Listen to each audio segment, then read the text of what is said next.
Hello and welcome to the May 19th issue of iTrust's Moneycast. It comes to you just 2 days after the results of the 2009 general elections. And perhaps the biggest surprise of this election has been how badly all the experts and the forecasters got their predictions wrong. And that's exactly what we're going to talk about in terms of why forecasting is so bad for you and your money. Because it's so difficult to predict the future. It's absolutely or virtually impossible to know exactly what a certain result is going to be. Yet in the world of finance, people continue to give forecasts, and people like you and me continue to believe in them and end up losing money. So let's talk about that.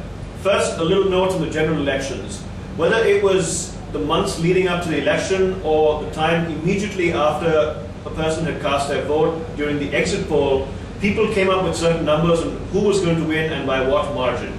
Unfortunately, all these estimates were dramatically wrong, and fortunately the country is now in for maybe a period of political stability because of the way the results turned out. But nobody had predicted that before the elections. Just goes to show that forecasting is very difficult because it's very difficult to predict the future. It's the same in the world of finance. Let me give you an example. When the market was at 21,000, the Bombay Stock Exchange, everybody said, oh, the market's going to go up and you can only make money and so on. Well, nobody had predicted that the market was going to go down to almost 8,500 or maybe even less than that.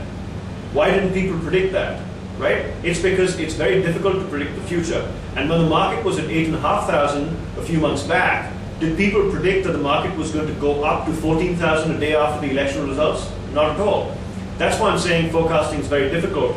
It's true in almost every sphere of life. Take the IPL, for instance. In its first season, how many of you forecasted that the Rajasthan Royals were going to be champions? And how many of you thought that, the Mumbai Indians weren't going to be doing well even in the second season of the IPL? Not too many of us, right? So why is all this talk about forecasting important about your money? It's because, as I said earlier, the finance world involves a lot of forecasting and a lot of people coming up with their own forecasts and predictions for what stock prices are going to be, where stock indices are going to be, what commodity prices are going to do, where real estate prices are headed to, and so on.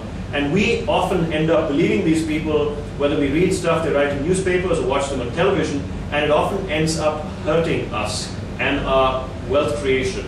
And that's what we wanted to warn you a little bit about. Understand what the track record of this person is. For instance, if you're familiar with a doctor whose track record at curing patients or keeping them alive is very, very poor, would you go to that doctor yourself or recommend that doctor to somebody else? Probably not. So why is it that you and I continue to believe the forecasts of people in the financial world when historically they've been getting everything wrong most of the time, or at least the big movements wrong most of the time?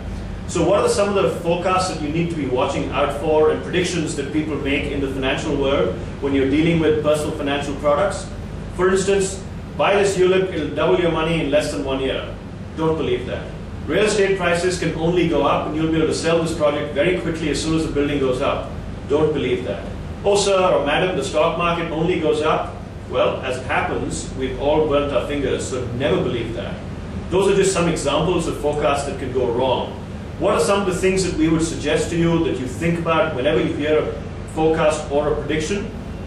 First of all, understand what the person's agenda is. Are they trying to sell a particular product to you or not? And are they just using that to, missell a particular thing just by giving you a story? For instance, if somebody knew the secret location of a pot of gold, why would they share that with you? Don't you think they'd keep that secret to themselves? Always ask yourself that question. I think the second thing that you need to understand is what kind of margin of error are you willing to live with? Forecasts often tend to be wrong. We believe that's the case. But, can you live with a certain error if the forecast is grossly off? So understand that. The third thing that you want to do is figure out what kind of independent thinking that you want to be indulging in over and above relying on a particular forecast of somebody.